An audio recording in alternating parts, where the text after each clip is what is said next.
Hello everyone, and welcome back to another episode here on the FoolCraft server. And I know you like your jokes about the hats. Well, this ain't no joke, this is terrifying, okay? From the deepest, darkest corner of the Nether, we found some sort of inverted magma gas. It kind of looks like it's in pain, it kind of looks like it might be about to shoot a blob of magma away. Very cool hat. Do you know what? I'm kind of hoping I run into another fool. It might scare them, because it's kind of terrifying.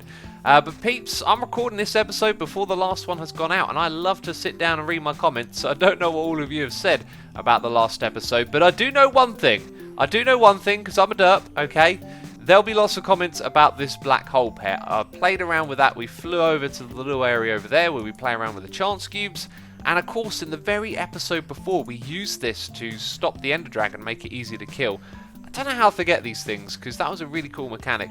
But anyway, I've actually been on the server for an hour here, just finishing up these paths. This needed doing for a while, didn't it? Goodness me.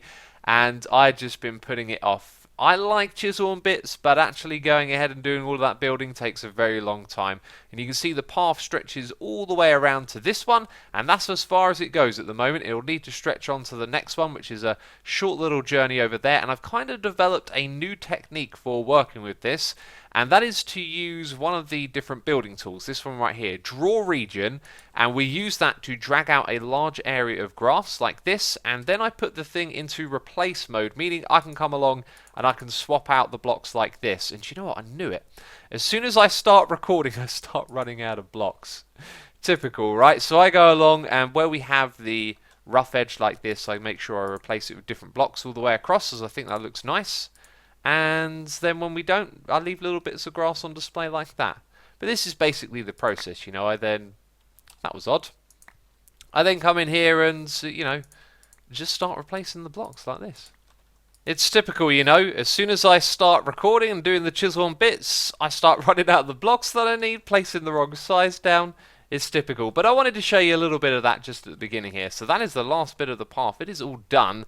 And for the beginning of this episode, we're going to once again work on our mystical agriculture farm down here. Now, I'd like you to leave a comment down below and let me know if you like this project, because I like doing this steadily. I like coming to this each time and trying to improve it. And as you can see at the moment, we are definitely producing a lot more crops and drops from this thing, right? Because it is growing real fast thanks to our growth crystals. And we made a Never Star farm, and now the Never Star farm is no more. If you didn't catch the last episode, we've sorted out our dragon eggs and our Never Stars for making these things. And so we're going to make a whole bunch more. But we're going to start placing them up the top here, which means we're going to have to change the system we're currently using of these energy conduits and these item conduits. You know, when you're wearing a hat yourself, you don't quite get to see how cool it is. That is a really awesome hat, and you're going to get captured. We're going to be using dimensional transceivers, peeps, and to craft those I actually need to capture some endermen in soul vials, so I thought I'd come to the end. And apparently these mini-moos will spawn over here. Gillid Crythium mini-moo. I'm not going to even pretend I know what that is, but I'm going to capture you, because you might be useful at a later date. Vapor of Levity moo. We'll take you as well. Oh, and what's just happened? You just got fooled by a small cow. Look at that dirt face, man. Oh, wow. That is one weird looking cow. A full moo. I want to put that in our base. I like that fella already. Who are you? Starlight Mini Moo. And it's another one. I'm going to keep capturing them. This is also in the end. This seems like some sort of skyblock reference, although I wouldn't really call this a skyblock. I mean, there's a lot of land here. I didn't notice that when I was here the other day. Is this new? And what's up with you? You got a funny old hat on you, haven't you? Okay, is this going to be another fool's moo? No, not that time. Now, this was supposed to be a very simple and straightforward upgrade, and it has been anything but. But on that journey, we've actually learned how to do this smarter than I was going to do it. So this guy was over here helping me, because putting a dimensional transceiver on top of this thing that is receiving power and sending items, well, now it actually works, and that's because there is a little bit of power in here. But notice how the power is not going upwards, okay? When this thing drains out, this dimensional transceiver ain't going to be able to send power to it, and neither of us know why. We think it's pretty much a bug, and so my plan was to have this here, and have it running, which initially it did, and I learned something, that it couldn't push and pull the items in here quick enough, and Iskall found a solution to this, which is to use a conduit between the two to make sure it's actually putting energy into this thing, and that means you can also have an item conduit and give it a speed upgrade, which solves any problems that we might have encountered. Now we've got the glowstone here to make sure the crops are lit up, because we're about to remove these. We're going to take 2 of them out. We're going to put our dimensional transceiver down here. We're going to put a glowstone conduit facade that will actually emit light, and put an energy conduit there and a item conduit thing there. So now we set that one to insert. We can then put our farming station back on top, and then we just got to pop down below and do a final bit of configuration down here. Isn't there supposed to be water there? I think there is. I think there's supposed to be water on that side, and there's none. So then you've got to go and remove the dimensional transceiver, so you can look here again and look at the upside, right? Because it's surrounded by blocks, and what we need to do is set that to extract, give it a whole bunch of speed upgrades, and now this thing is going to swiftly move the items down into here, which is fantastic. Let's go back up top, because that leaves us with the final part of this farm, at least getting it up to speed, right? Speed being the key word there. We now got 28 growth crystal tier 3s to place, and these things will work downwards as well as up. So I'm going to put, how many was that? 5? I don't think I was even counting. 28 divided by 4, that's 7. 7 was the number that I was looking for. We got them in those corners, that's 4, 3 down the middle. And does that look better than just having them in a pillar?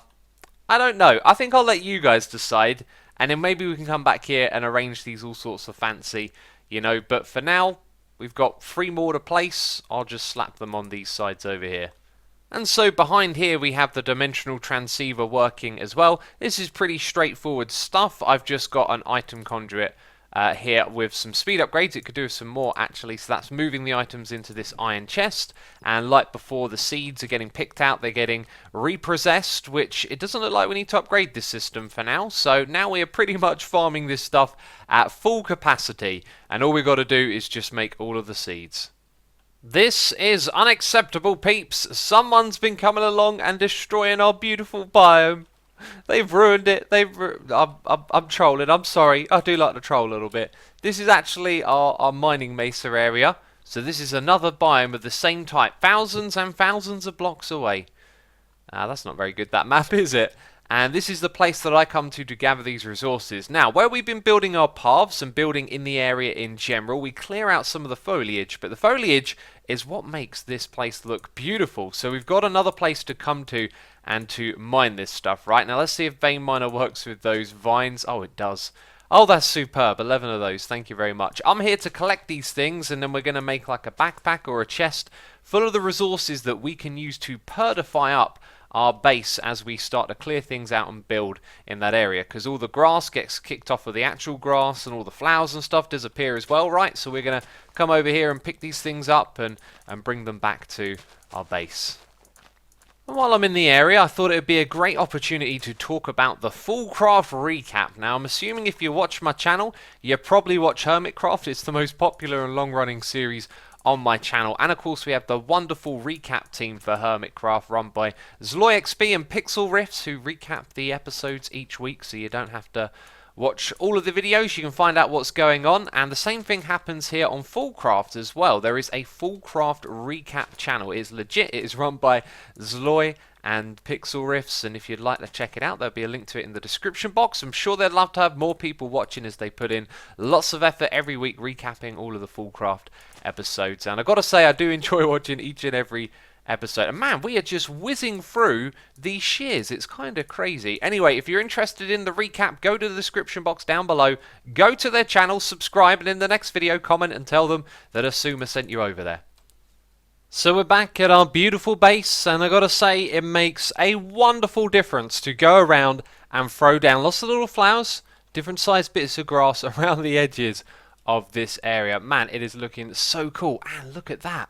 Oh, I love this, the way they're coming down now. Okay, so the vines that I placed have started to grow. And what I'd like to do is put some string below them to stop them growing any further. You're actually over to the side there. There we go. That'll stop it. And I think I'll wait for these to grow down a little bit. Because if I right-click on them, right, it's going to get rid of the vines. If I build up like that, It'll go underneath them, or are you on that block? Do you know what? I'm going to leave it for now. We'll sort out that later on. Let's just walk through the last of this path because everything is looking great. Just throwing down tons of grass. Little patches of leaves like this on the ground look really great. I do enjoy those. And this is where the fun kind of ends. So you can see I've thrown a few leaves around the side here. Occasionally I've put them up top and just tried to make them feel a little bit more connected to the environment around it, and I like it a lot. It's looking really good, and now that we've got those chests down below, we've got like a palette to refer to. Now in this area you can see it's starting to grow into places we might not want it to be. I think I'm going to put a bit of string there. Over on this side we'll probably cap it off around that bit, and I'm not sure how I feel about it going over the front of what will eventually be a machine here, but I guess it's going to take a little bit of maintenance, right? And you can see that we've got grass coming onto the inside here. I didn't want to place them above these solar panels up here. I just called it grass, didn't I? You know what I mean, leaves. Another thing I did, by the way, was tidy up some of the chests that are over here. We had some junk chests lying around. That's all been cleared out, and I just love it. Throwing down a few leaf blocks, lots of flowers. It's looking really gorgeous now. With our foliage situation sorted out, we'll be in a good position to throw down some leaves and plants around the outside of this temple, right? But we haven't actually worked on the temple yet. I mean, we've built it, but there's a lot more work here to be done. I need to do the interiors and a lot of work on the exteriors as well. We're going to be chiseling, bitsing, throwing in other materials to here, and I just cannot wait to get going and start working on that. That is what this episode is going to be about, the temple, and bringing it up to speed. But before we do that, we got a fool's bag to open. You may have noticed it in my inventory just a moment ago. Let's crank this sucker open together. And what do we have? Another one of those. I'm starting to think that we've seen all of the things that the fool's bag can offer at this point, but I'll continue to crank them open and maybe we'll find one or two other things.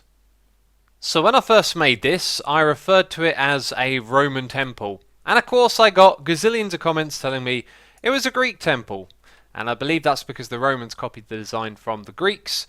But I've been looking at images of both, and there are things that I like about both sets of temples that I'm going to draw inspiration from. And we're going to work through this one thing at a time. You know, we'll focus on the pillars or the roof, you know, and just go through and do that. But I'll be taking inspiration from both the Greeks and the Romans. We're going to start off actually with the Romans though. So on their temples like this, they had this nice shape that indented on the bottom here. It just wasn't a big thick wall like this, and that's what we're going to try and replicate. But at the same time as doing that, we're going to be throwing in some other textures as well, which is where things might get a little bit tricky, as I want to include these but also create the shape of that arc. Now I was looking at this and I realized if we go to the grid snapped small cube, if we go down by 1 to 2, we can lift this texture off of that and put it onto here. So working with different textures is an important part of what we're doing. So if we go down by 1, what I want to do is just knock that out so we have a little bit of a ridge up the top here, and then below this is where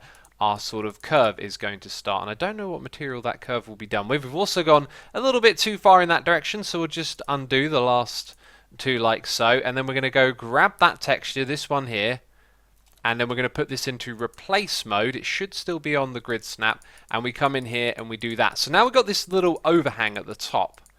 Okay, and I like that. That's going to be the beginning of our arc. Now the next thing we're going to do is go to this and go to connected material, I think, and just knock that back a couple of times so it's level with that bit. Yeah, and lighting's going to be a problem. I am wondering though, would it look nice if actually that bit was like an indent and the slope started just below? We need to set that to place mode. So this is where the curving starts, right? And then we could have that at the top and the bottom. Well, I went a little bit off to the side there, but that is a reasonable start. The next thing to do is to kind of figure out the curve that we want to have visible. And I don't want to make this too drastic, so I'm thinking, what if we start, do you know what, draw region might be better here, but with draw region you're working on the smallest scale. I love it if that tool could be sort of extended to work in this size of block, right? So we got 1 going in, then let's have 2. Okay, we'll look at the bottom as well. So there's 2, and then maybe 3, so the next one would start here, and that would be the last one. So what was it, 1, 2, there's 3, and that leaves you with 3 in the middle. Now does that even look reasonable? I don't know, I actually think it's not enough. A good knowledge of how to use this mod will certainly speed up the building. It could be that there's even faster ways of doing this than what I'm doing, But that's the kind of curve that I'm looking for. Now, on a larger scale, I'm not so sure that'll work or not. And also, I don't know why, but I've tried to create a little bit of a gradual slope with the double there, but it just sort of sticks out like a sore thumb. So maybe we need to trim this off as well. This tool is pretty fantastic. I love it. If we go to replace, that's going to be the easiest way of doing this. Then for the final bit, I actually think this is where that draw region tool comes in useful. So we grab from here all the way over to there. Bam. And that is what it looks like. A lot blockier than I thought it would be. You know, I've been looking at pictures with nice smooth curves and that's not quite the same dealio. But I like it. But the one thing I don't like about it is this texture here, okay? Now we've thrown up a few other textures. I think this is the one that we want to use, and I'm wondering, can I just chisel out that material and place it with a different one? So if I chuck down another one like that, and then we go for same material here, and we get a load of those. I've already got them down here somewhere, right. Now if I set this the same material as well, and we're in replace mode, which we are, if I click on that, that didn't work. Let's try that again. Same material, right click. There we go. Oh, and now we've added that in the middle. And that's looking pretty superb. It might be a bit much though. I think what I would have liked is just from that grey bit there to this grey bit here. Boy oh boy, is that looking nice. That's a design that I think we could copy down a long stretch of the wall here and be very happy with. But before we go any further, I do want to investigate some more materials because I brought over with me the regular marble, which can be chiseled, and I wanted to just place a few blocks down alongside this and go, ugh, that doesn't quite work. There's like a bluish tint to that, isn't there? If we chuck it into the chisel, we might find that some of the more polished ones are a little better. Like these last set here look a lot nicer. So let's throw down a couple of those. They might be mixable. A little bit on the plain side. Let's check out another texture here. Something with some details in. I mean, some of these we might want to use if we're going to add patterns and whatnot, and details, etc. Yeah, now that's looking cool. I like that, and it's a pillar block, and it kind of extends in all sorts of ways here. We can definitely make use of some of these textures as well, I think. Another one that I brought with me is quartz. Lovely white colour. A little bit too bright, maybe, and we can chisel it again. And you know what, I'm getting so many ideas now looking at these textures. Let's just grab one of these, throw it down, see if it's too much different from the original. It's not really, is it? But we could make use of some of those textures as well, is what I'm getting at. I think this might actually be interesting to see. Before I go ahead and extend this all the way down, I thought I'd mess around with the main material here and just changing it in these spaces. And I've got to say, it's not working. As soon as you throw something else into it, it's the lines in the edge of the texture that kind of add these little, yeah, separation lines every so often. You don't get that with this texture here. It's kind of like continuous. And I've been looking at this, but I can't find something that'll do the same job. The real problem, though, is that they look so similar, especially to my eyes. I have to kind of lean in and squint to try and see what the most plain texture of all of those are. And you know what? I don't think there's one quite what we're looking for. This one is actually not as bad. And you could spend all day trying out different textures and doing different things. I think the biggest problem that we got here is that the tint is going to be different overall, right? And I think I've completely botched that up. Let's go across all the way over to there. But it looks so nice. I wonder if we can continue working with those two tints. That might actually be the trick to making this look nice. It's all about the tint, and the eyes do not deceive you. There is some of this texture here in the middle, and I think I might actually like that the most. I mean, it adds a little bit of bluishness to it, but it removes this texture, which just doesn't sit right with me. Yeah, there's something about that. I'm going to let my eyes get used to it, and what we're going to do is focus on the corner here. Now, I was hoping there would be a nice, quick and easy way to do this. So if we move around like here and we set this to replace, then we get what we're looking for at that height. Now what we kind of want to do is merge the two, right? And I'm wondering if we can use something like subtract. Replace.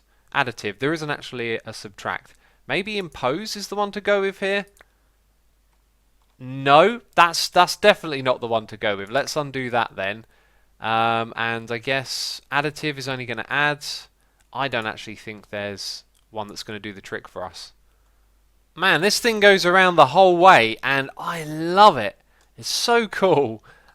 I'm really impressed, but one thing I gotta say is we need some foliage going on out here because it gets kind of bland the further back away you move from it, right? And then all those little lines appear, which minimap, by the way, which is a setting for the game, can make disappear to some extent. However, when you have that on in this mod pack, the trees shimmer, so it's one or the other. I've chosen this.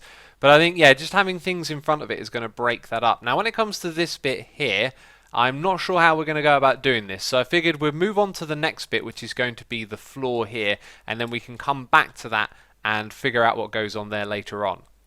This next part ain't going to take inspiration from the Greeks or the Romans, because all of the pictures are from down on the ground like this.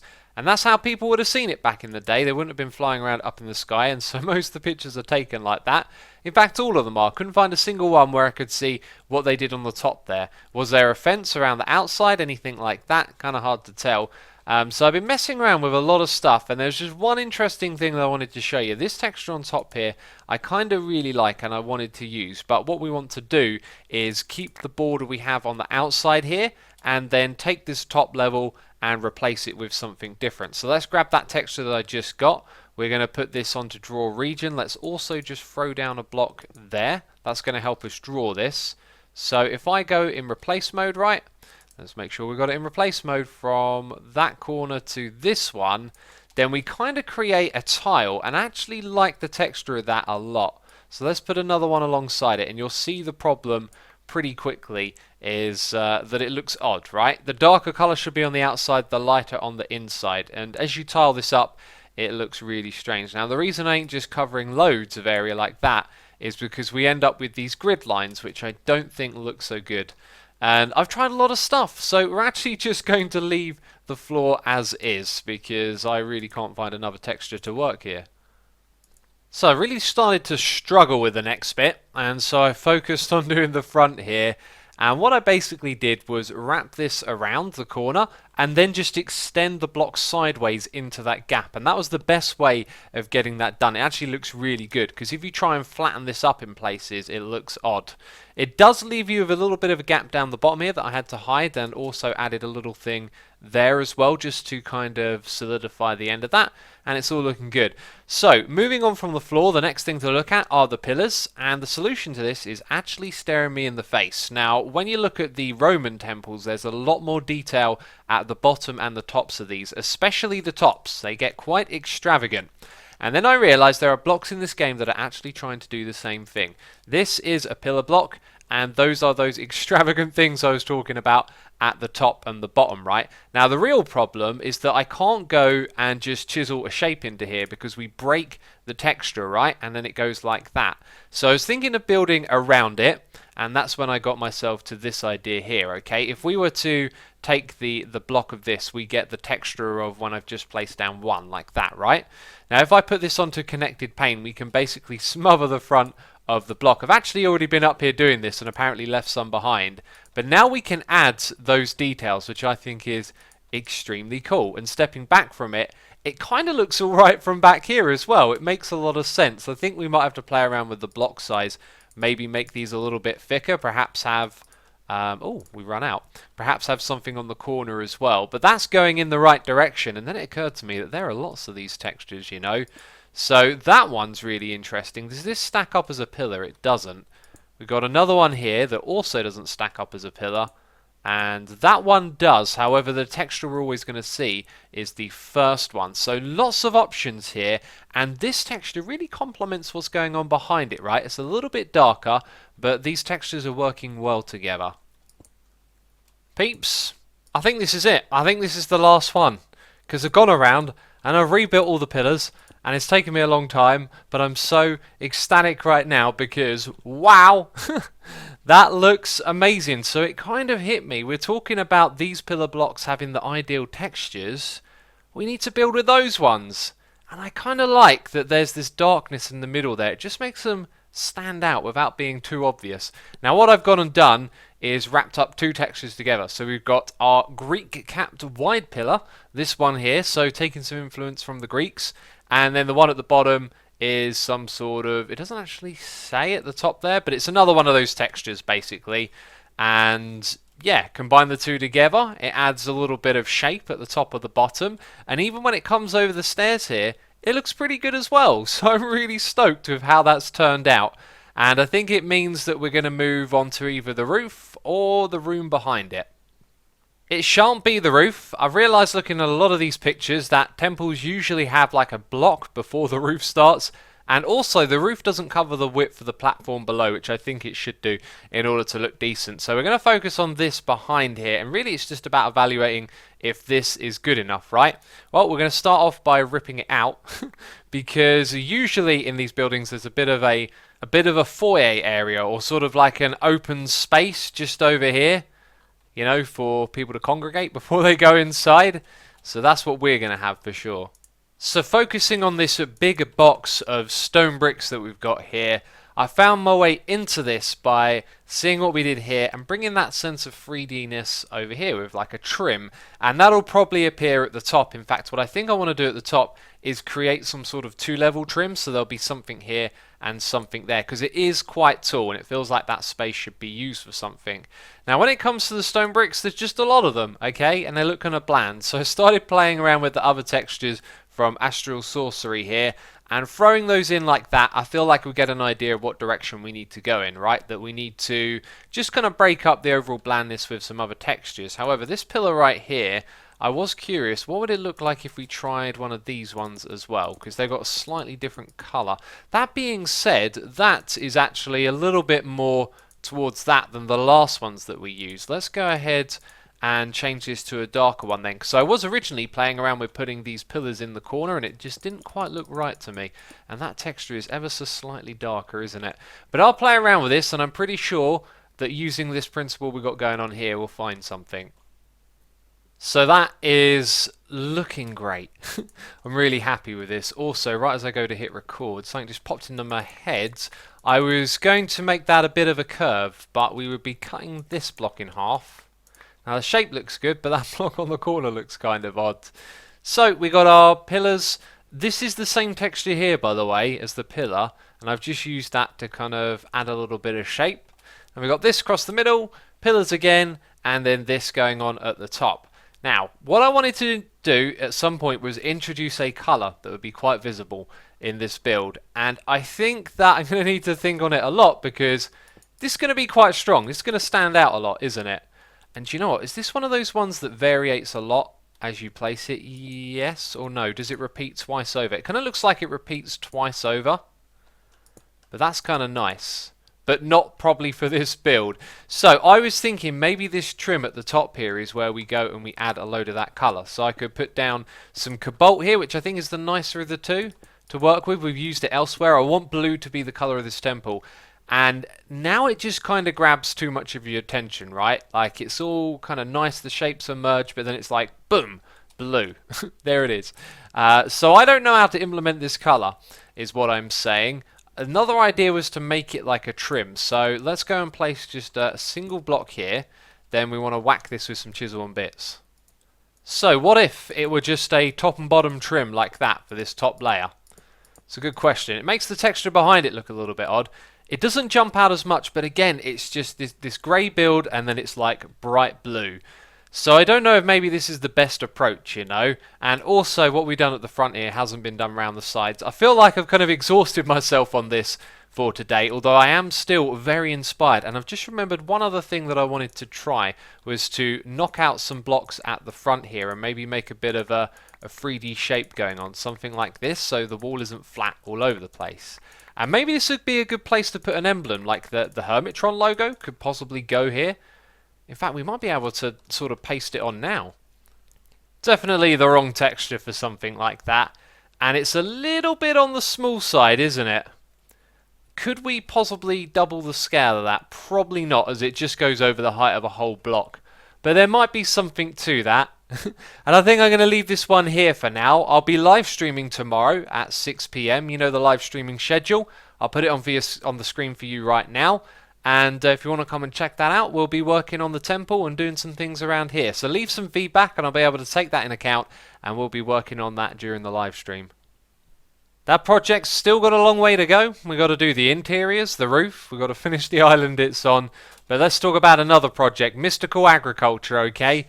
It's going extremely well. The upgrades we made with the speed, look at this. Pretty much everything is filled out to the max, which is superb. 26.6k being the most. And around the back here, everything's working just fine. No problems at all with this system. Oh, and with this update, you can also put upgrades into these things without them crashing, so that's helping a lot as well, which is pretty cool. There is one last thing that I need to do, and that is grab some string, because while I've been working on that project, the vines have been growing, the vines that we were talking about a moment ago, and they've been spreading all over the place, and I need to go and cull them, as you can see over here. This needs sorting out. I'm going to put one there, another one here, and one over here, and they're spreading all over the place is what they're doing. Now they've kind of ended up all being at the same height. That wasn't very smart. I'm going to remove those then. Anyway, that is it from me. This video, if you've enjoyed it, please do leave a like. As always, thank you for your support on this series, and I'll see you in the next episode of FoolCraft. So ciao for now. Bye-bye.